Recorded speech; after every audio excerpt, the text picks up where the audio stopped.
Hey Warriors fans, Scott Warras here inside the WLC Media Center, and it's time for a postseason preview, NACC Tournament preview for men's soccer as the Warriors have advanced into the tournament for the 9th time ever, and they'll be taking on the top seed, the 23rd ranked Edgewood Eagles. 25th year head coach Joe Luedke is here. You know, we talked a couple months ago in our season preview, Coach, and you never know the winding road of a athletic season. It's been a journey.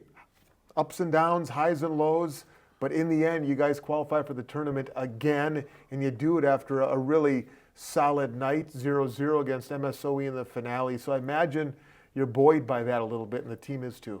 Yeah, the attitude within the team has changed dramatically.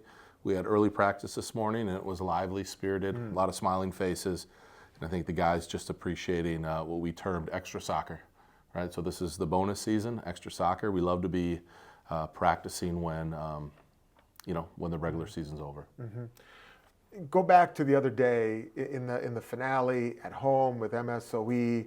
They were battling for the 2nd seed. I think they got the 3rd seed when it was all said and done. They've been a really good program for a really long time.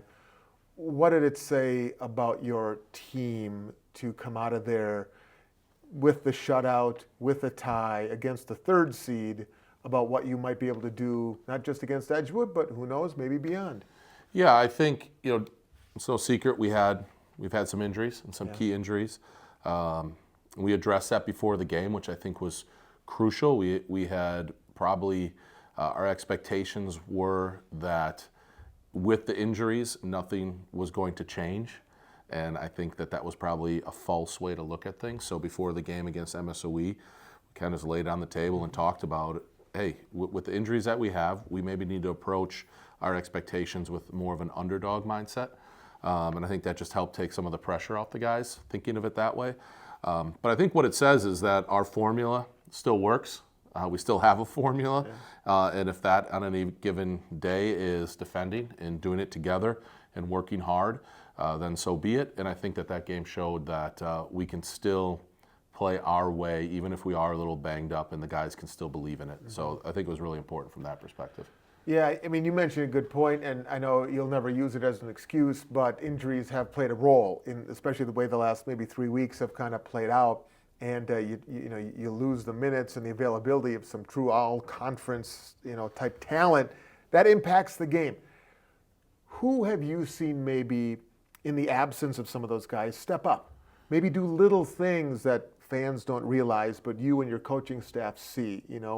With every injury or every loss or graduation of a player, an opportunity arises for somebody else. Yeah, I would think Aiden Scortino, who has stepped into Jack Leffel's shoes. I think that especially against MSOE, he played a really good game. He hung on, he did enough. He got a bit beat up by it, but I'd say he's stepped up and has taken on a different role. He's out of position per se. Andrew King has stepped up as really an emotional leader. He might be one of the most positive individuals I've been around. So he's had to step up, and it's nice to see people intentionally do those things. And I think even Cole. So I thought Cole played a really good game against MSOE. I think he stepped up and he knew that, hey, physically and defensively, he's going to have to put maybe a little more work in than his player profile lends itself to. But I thought he stepped up and played really well in that game as well, and overall in the absence of some of these injuries. We've talked about how veteran your team is. Have you leaned on that at all, or will you lean on that in some capacity between now and Edgewood in some way, shape, or form? Yeah, I think you lean on it in terms of those guys are just showing some calm confidence. Yeah. I don't think that we can necessarily pull anything specific out with their age, other than I can tell by the look in their eyes that they believe that we can do it, and that we're going to go to Edgewood and be ourselves and really truly just pour our hearts into getting a result out of that game.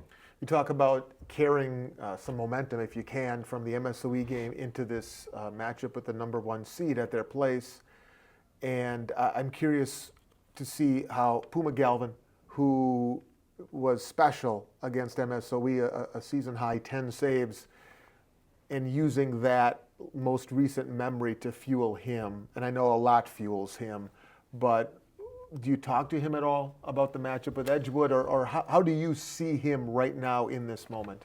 I would say this is the sharpest. We'll use that term in the soccer world. Sharp is and inform are two kind of buzzwords that soccer people use.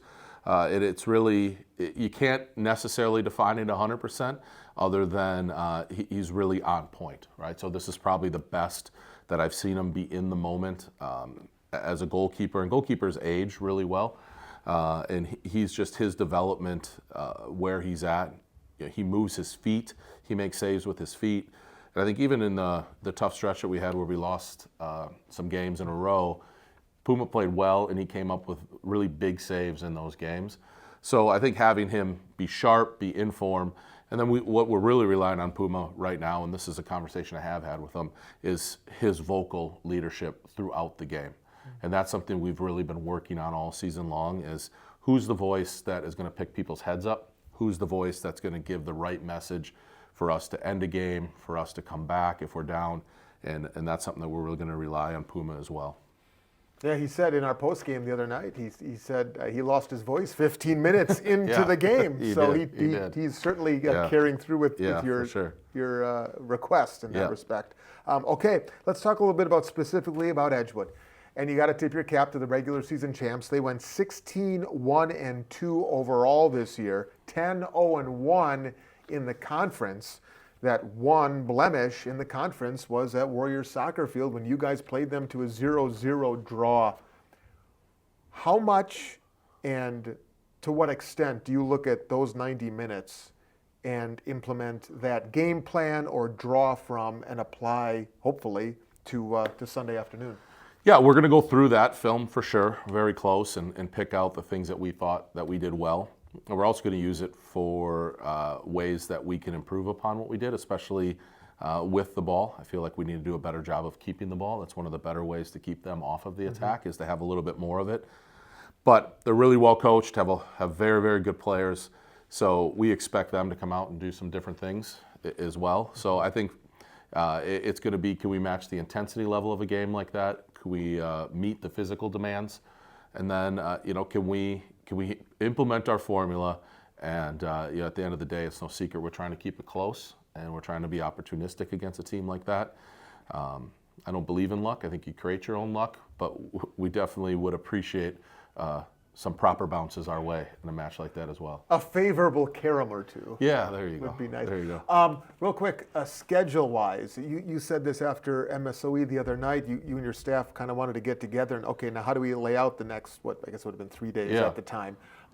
What's the most important things? How do you prioritize the most important things now between here and getting to Madison? Yeah, so I think we stuck with our regular schedule, which is Thursdays are days off.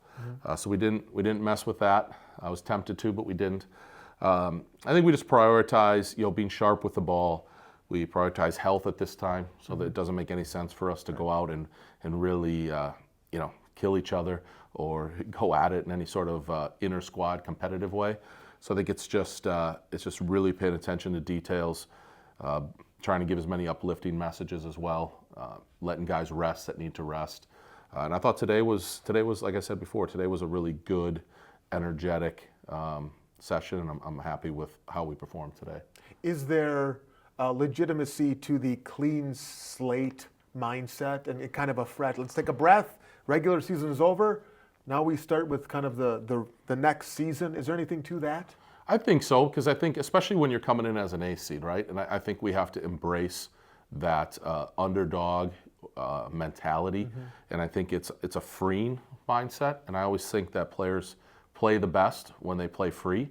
When I always try and tell players, you got to make believe that you're in the backyard and you're hanging out with your cousins and you're playing whatever sport it may be, and it's getting dark, and your parents want you to stop, but you don't want to stop. And you're just playing free. You're playing for the love of the game. You're playing because you're a competitor and you love who you're playing with.